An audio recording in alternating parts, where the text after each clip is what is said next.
بسم اللہ الرحمن الرحیم۔ سبق نمبر 3 دال۔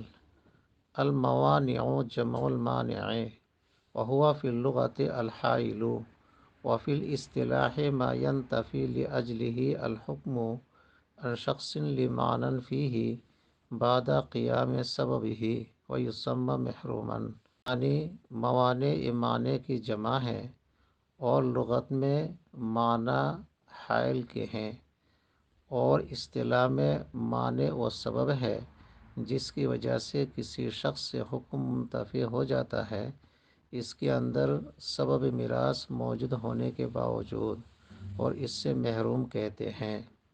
مانع کی دو قسمیں ہیں۔ نمبر 1، المانع عن الموروثیت وهو النبوۃ كقوله علیہ السلام ما نورث ما ترکنا، یعنی میراث بنانے سے مانع۔ نمبر 2، المانع عن الوارثیت، یعنی وارث بنانے سے مانع، اور یہاں ثانی مراد ہے۔ والسلام علیکم ورحمۃ اللہ۔